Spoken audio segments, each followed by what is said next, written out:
బాపర్తి మనోగతం YouTube ఛానల్కి స్వాగతం సుస్వాగతం. స్వాతంత్రం వచ్చి 75 సంవత్సరాలు పూర్తయిన సందర్భంగా హర్ ఘర్ తిరంగా అమృత్ మహోత్సవ్ సందర్భంగా ఆగస్టులో మనం అన్ని దేశభక్తులకు సంబంధించిన వీడియోస్ని చేస్తూ ఉన్నాము. ఆ పరంపరలో నిజాం కాలంలో నిజాం పాలనలో అత్యంత ధైర్య సాహసాలు, శక్తియుక్తులు, ప్రాణమంతే భయం లేకపోవడము, వీరోచితంగా పోరాడము, తాను నమ్మిన సిద్ధాంతం కోసం ప్రాణము అర్పించిన ఒక గొప్ప వీరుని యొక్క చరిత్ర తెలుసుకుందాము అన్న ఉద్దేశంతో మీ ముందుకు రావడం జరిగింది.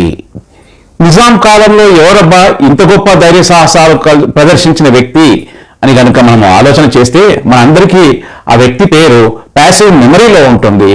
ఆ ప్యాసివ్ మెమరీలో ఉన్న పేరును యాక్టివ్ మెమరీలోకి తీసుకురావడమే నా ఉద్దేశము. ఎవరు కాదు, తురుమ్ ఖాన్ ఉరుఫ్ తుర్రేబాజ్ రుస్తుమ్ ఖాన్. సాధారణంగా మనము తెలుగులో ఉర్దూలో వానికి వాడు తురుమ్ ఖాన్ అనుకుంటున్నాడు, ఎక్కువ ధైర్యం చూపిస్తున్నాడు, ఎక్కువ ధైర్య సాహసాలు ప్రదర్శిస్తున్నాడు, చావు తెలివి చూపిస్తున్నాడు, వానికి వాడు ఏమనుకుంటున్నాడు, వాడు తురుమ్ ఖాన్ అనుకుంటున్నాడా ఏమి అని అంటుంటాం. ఆ తురుమ్ ఖానే తుర్రేబాజ్ ఉరుఫ్ రుస్తుమ్ ఖాన్. కట్ చేస్తే ప్రథమ భారత స్వాతంత్రం. ఉత్తర భారతదేశంలో ఝాన్సీ లక్ష్మీబాయి, నానా సాహెబ్, తాంతియా తోపే, అట్లాగే కొంతవరకు బహదూర్ షా జఫర్ నాయకత్వంలో ఈస్ట్ ఇండియా కంపెనీ అంటే బ్రిటిష్ పాలనకు వ్యతిరేకంగా పెద్ద ఎత్తున తిరుగుబాటు దేశం అంతటా జరిగింది. దేశం అంతటా అంటే ఉత్తర భారతం అంతా కూడా. కానీ సౌత్ ఇండియాలో దాని యొక్క ప్రభావం అస్సలే లేదు. ముఖ్యంగా హైదరాబాద్ సంస్థానాన్ని పరిపాలన చేసేటటువంటి నిజాం పూర్తిగా ఈస్ట్ ఇండియా కంపెనీకి అనుకూలంగా ఉంటూ ఆ తిరుగుబాటును అంటే ప్రథమ స్వాతంత్ర సమరాన్ని అణచివేయడానికి కావాల్సిన సహాయ సహకారాలంతా కూడా పూర్తిగా అందిస్తూ ఉండేవాడు నిజాం. ఇదందరికీ తెలిసిన విషయమే. 1857 ఎంటైర్ నార్త్ ఇండియాలో ఈస్ట్ ఇండియా కంపెనీకి అంటే బ్రిటిష్ ప్రభుత్వానికి వ్యతిరేకంగా స్వదేశీ సంస్థానాలు, ప్రజలు, సైనికులు, సామాన్యులు, వ్యాపారస్తులు, ఒక్కరేంటి అన్ని వర్గాలకు చెందిన ప్రజలు తిరుగుబాటు చేస్తూ ఉన్నారు. దీంతో కంగుదిన్న ఈస్ట్ ఇండియా కంపెనీ ఒక అడుగుకు వెనుకకేసింది. ఏంటి, భారతదేశం నుంచి పట్టు కోల్పోయే పరిస్థితి ఈస్ట్ ఇండియా కంపెనీకి ఒక రకంగా వచ్చింది. ప్రజలు కూడా ఎంతో ఉత్సాహంతో పాల్గొంటున్నారు. బ్రిటిష్ ప్రజలు, సైనికులు, ప్రభుత్వము ఒక రకంగా ఉనికిపోతూ ఉన్నాయి, నో డౌట్ అబౌట్ ఇట్. అయితే ఈ ప్రథమ స్వాతంత్ర సమరం యొక్క ప్రభావము సౌత్ ఇండియాలో చాలా చాలా తక్కువ. ముఖ్యంగా హైదరాబాద్ స్టేట్ నిజాం పాలనలో మరీ తక్కువ. ఇదే సమయంలో అంత సులభంగా ఓటమిని ఒప్పుకొని ఈస్ట్ ఇండియా కంపెనీ తమకు అనుకూలంగా ఉన్న స్వదేశీ సంస్థానాల నుంచి సైనికులను, డబ్బులను, అన్ని రకాలైన సహాయాలను పొందుతూ ఉంది, ముఖ్యంగా నిజాం ప్రభు దగ్గర నుంచి కూడా. అయితే ఇప్పటి మహారాష్ట్రలో బుల్డానా అన్న ఒక పట్టణం ఉంది. ఆ పట్టణాన్ని ఒక స్వదేశీ సంస్థానాధీశుడు పరిపాలన చేస్తూ ఉండేవాడు. ఆయన కూడా బ్రిటిష్ గవర్నమెంట్కి అంటే ఈస్ట్ ఇండియా కంపెనీకి అనుకూలంగా ఉండేవాడు. ఈస్ట్ ఇండియా కంపెనీ యొక్క కోరిక మేరకు కొద్దిమంది ఏంటి చాలా మంది సైనికులను ఈస్ట్ ఇండియా కంపెనీ తరఫున పోరాడడానికి న్యూఢిల్లీకి పంపించాడు. ఇది నచ్చని ఒక సర్దార్, అతని పేరు చెడా ఖాన్, సుమారుగా 15 మంది అనుచరులతో ఏదో విధంగా అతి చాకచక్యంగా తప్పించుకుని హైదరాబాద్కు వచ్చి హైదరాబాద్ నవాబు నాజరుద్దౌలా అయినటువంటి ప్రధానమంత్రి సాలార్జంగ్ వద్దకు వచ్చి, అయ్యా మొత్తం ఉత్తర భారతదేశం అంతా తిరుగుబాటు జరుగుతూ ఉంది, ఈస్ట్ ఇండియా కంపెనీ కూడా భయపడుతూ ఉంది, ఇదే సమయంలో మనం అంతా కలిసి తిరుగుబాటు చేస్తే అతి సులభంగా బ్రిటిష్ వారిని అంటే ఈస్ట్ ఇండియా కంపెనీని భారతదేశం నుంచి తరిమివేయవచ్చును అని కోరడం జరిగింది చెడా ఖాన్. హైదరాబాద్ నవాబు అట్లాగే సాలార్జంగ్ వీరిద్దరూ కూడా ఈస్ట్ ఇండియా కంపెనీకి వీర విధేయులు. అతి చాకచక్యంగా మోసపూరితంగా చెడా ఖాన్ని తన యొక్క అనుచరులను సాలార్జంగ్ బంధించి హైదరాబాద్లోని బ్రిటిష్ రెసిడెంట్ కోటి, పెద్ద భవనం ఇది, పెద్ద కోట, ఇక్కడ బ్రిటిష్ రెసిడెంట్ కొద్దిమంది సైనికులు ఉండేవారు, ఆ కోటలో బంధించారు. ఈ సంగతి హైదరాబాద్లోని కొంతమంది దేశభక్తులు, గొప్ప వ్యాపారవేత్తలు జైగోపాల్ దాస్, అబ్బన్ సాహెబ్, అట్లాగే నేను పైన పేర్కొన్నట్టుగా తుర్రేబాజ్ రుస్తుమ్ ఖాన్ కు తెలిసింది. వీరందరూ ఒక్కటిగా అయ్యి అప్పటికప్పుడు యువకులను సైన్యంగా తీర్చిదిద్ది తమ దగ్గర ఉన్న కత్తులు, కటార్లు, పాతకాలం తుపాకీలు చేతబట్టి హైదరాబాద్ రెసిడెంట్ను ఎదిరించాలి, ఖేడా ఖాన్ను విడిపించాలి,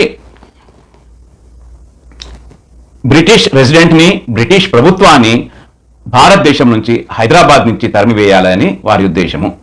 బ్రిటిష్ రెసిడెంట్ కోటిలో ఉండేవాడు. అది పెద్ద కోట అని చెప్పాను. ఆ కోటకు పశ్చిమ భాగంలో పెద్ద భవనాలు ఉండేవి. జై గోపాల్ దాస్ మరియు ఖాన్ సాహెబ్. ఈ సుమారుగా 4 నుంచి 5,000 మంది యువకులు తమ దగ్గర ఉన్న ఆయుధాలతో, అంత అనుభవం లేకపోయినా ఉత్సాహము, ధైర్యము, పట్టుదల, ప్రాణం అంటే వెరవకపోవడము లాంటి ఉత్తమ లక్షణాలతో అర్ధరాత్రి 1857 బ్రిటిష్ రెసిడెంట్ కోట గోడను పగలగొట్టి లోపలికి ప్రవేశించారు. వెంటనే కోటలోని ఈస్ట్ ఇండియా కంపెనీ సైనికులు, ముఖ్యంగా క్యావెలరీ అంటే అశ్విక దళము, ఇన్ఫెంట్రీ సైనిక దళము ఎదురుకాల్పులు చేశాయి. ఇద్దరి మధ్య హోరాహోరీగా యుద్ధం జరిగింది. ఈస్ట్ ఇండియా కంపెనీ వద్ద అత్యాధునికమైన ఆయుధాలు, సైనిక శిక్షణ గల యోధులు ఉండేవారు. వీరోచితంగా పోరాటం జరిగింది. కానీ తురుమ్ ఖాన్ మరియు అతని యొక్క ఫ్రెండ్స్, అనుచరులు వీరందరూ ఒక అడుగు వెనుకకు వేసి యుద్ధం నుంచి విరమించుకుని వెనుకకు పోయి దాచుకుని మళ్ళా ఆయుధాలను, సైనికులను సమకూర్చుకుని యుద్ధం చేయాలా అన్న తలంపుతో వెనుకకు పోయారు.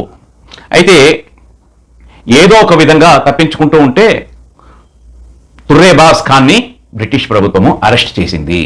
వీరంతా తప్పించుకున్నారు. చాలా మంది చనిపోవడం కూడా జరిగింది. అయితే ఇలా అరెస్ట్ చేసి కోటి రెసిడెంట్లో పెట్టారు తురుమ్ ఖాన్ని. 1948 జనవరి 18న అతి చాకచక్యంగా, సమయస్ఫూర్తితో, తెలివితో తప్పించుకొని తుర్రేబాస్ ఖాన్ తూప్రాన్ అడవులకు పారిపోయాడు.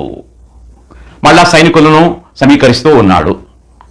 ఎట్లాగైనా ఈస్ట్ ఇండియా కంపెనీ తురుమ్ ఖాన్ని బంధించాలన్న ఉద్దేశంతో 5,000 రూపాయల నజరానా ప్రకటించింది ఈస్ట్ ఇండియా కంపెనీ. అప్పట్లో 5,000 అంటే కనీసం ఇప్పుడు 50 కోట్లకు తక్కువ కాదు నాకు తెలిసి.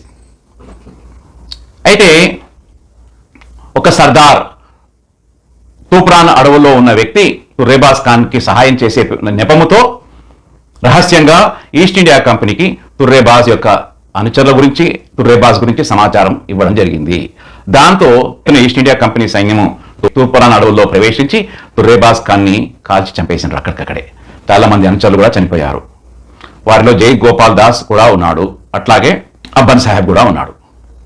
అయితే ఈ తిరుగుబాటుకు అంతటికీ కారణం తుర్రేబాస్ ఖాన్ అని భావించినటువంటి ఈస్ట్ ఇండియా కంపెనీ హైదరాబాదుకు శవాన్ని తీసుకొచ్చి రోడ్ల మీద వివస్త్రం చేసి ఈడ్చుకుంటూ పోయి కోటి రెసిడెంట్ సంస్థానం ద్వారం వద్ద నగ్నంగా ఉరి తీయడం జరిగింది.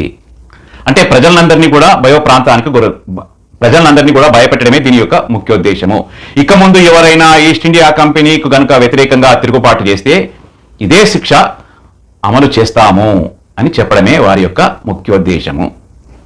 చూడండి, ఒకవైపేమో డబ్బు కోసం అని చెప్పేసి తుర్రేబాస్ ఖాన్ యొక్క సమాచారాన్ని ఒక సర్దార్ అందించాడు. కానీ వేలాది మంది తమ ప్రాణాలు పోయినా పర్వాలేదు, ఈస్ట్ ఇండియా కంపెనీ నుంచి, భారతదేశం నుంచి, హైదరాబాద్ నుంచి తరిమివేయాలన్నది వారి యొక్క ఆలోచన.